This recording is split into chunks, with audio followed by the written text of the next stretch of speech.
Andy Johnson, Minnesota State University. We're looking at general principles for developing students' vocabulary. First of all, the cue for almost everything is wide reading.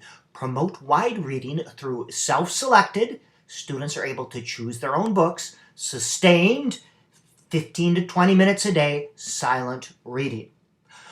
Read aloud to your students. There is a lot of incidental learning of words and concepts that occurs here as they are exposed to these.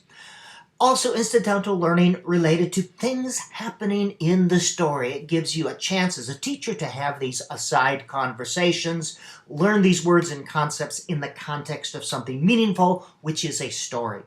Incidental learning also of story structure, structure of the language, grammar, and sentence structure.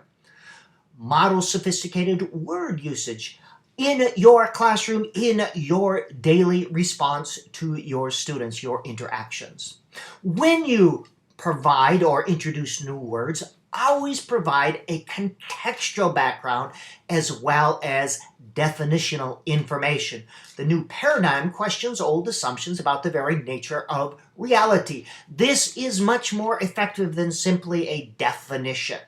It also gives students a chance to practice using context clues. What do you think this word is? What word makes sense?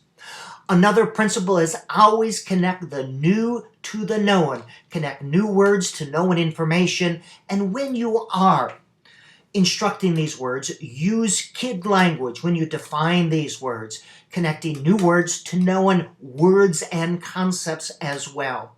Provide multiple exposures. We learn very little through one exposure, but seeing words in a variety of contexts over time is how we learn new words and concepts.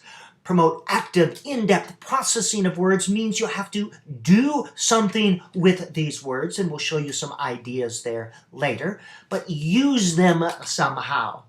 Connect word learning to concept learning. It's a cohesive curriculum in all areas really provides a solid basis for learning to read because you're learning about things with which you know.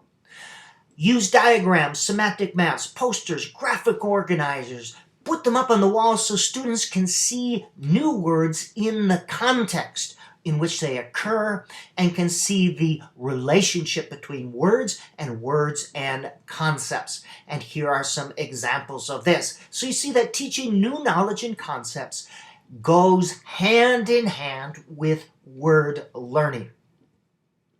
Pictures, diagrams, and charts could be a science unit, a social studies unit, or whatever.